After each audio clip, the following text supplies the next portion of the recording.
નાળિયેરની રમત નથી. આ તો ધરમપુરની ધરતી સાથે જોડાયેલી એક જીવંત પરંપરા છે.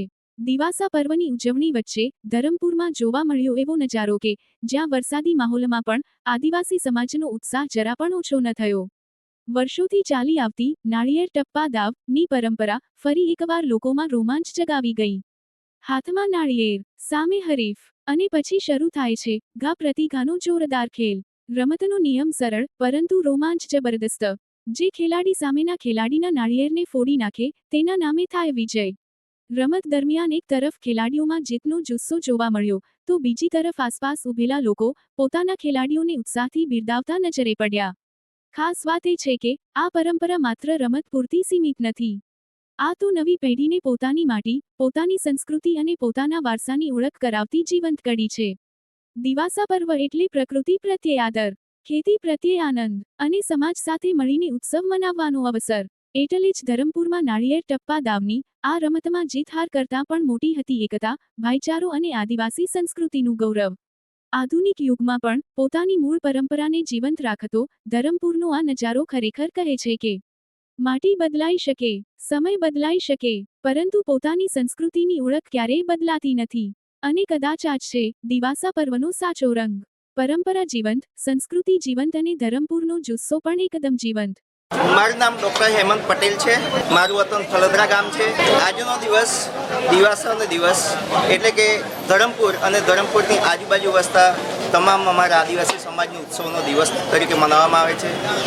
ખાસ કરીને અષાઢ મહિનાના અંતિમ દિવસ એટલે કે અષાઢી અમાસ એના દિવસે દિવાસાને ઉત્સવપૂર્ણ અને આનંદપૂર્વક ઉજવવામાં આવે છે.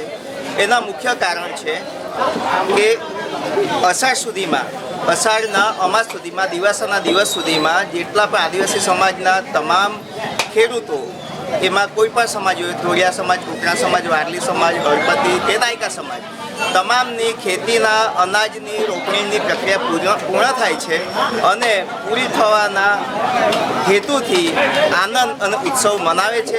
અને ઉત્સવ મનાવવાના અલગ અલગ રીતિ રિવાજો પરંપરાગત ચાલતા આવેલા છે. એમાં પણ ખાસ કરીને ગામડામાં જોઈએ તો ઢીંગલા ઢીંગલીને સજાવટ કરીને એને જમાડીને પછી નદીમાં તરતા મૂકે છે. વાદ્યો સાથે લગ્ન ગીત ગાતા ગાતા એ રીતે ઉત્સવ મનાવે છે. એ જ રીતે ધરમપુરમાં ખાસ કરીને આ સમરી ચોકમાં પારંપરિક ટપ્પા દાવ, નારિયેળના ટપ્પા, એમાં નારિયેળને એક હાથે પકડે છે, બંને હાથે પકડે છે અને બીજા વ્યક્તિ એમના પર પ્રહાર કરે છે. જેમનું નારિયેળ તૂટે છે એ સામેવાળા વ્યક્તિને આપે છે વિજેતા સ્વરૂપે.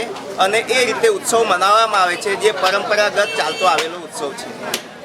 અને દિવાસાના દિવસે ધરમપુરમાં સમરી ચોક, હાથીકાના અને અલગ અલગ સ્થળો ઉપર લગભગ નારિયેળની સંખ્યા ગણીએ તો લગભગ 20,000 થી 25,000 નંગનો ઉપયોગ થાય છે અને જેનો ખર્ચ લગભગ 12-15 લાખ રૂપિયાનો છે.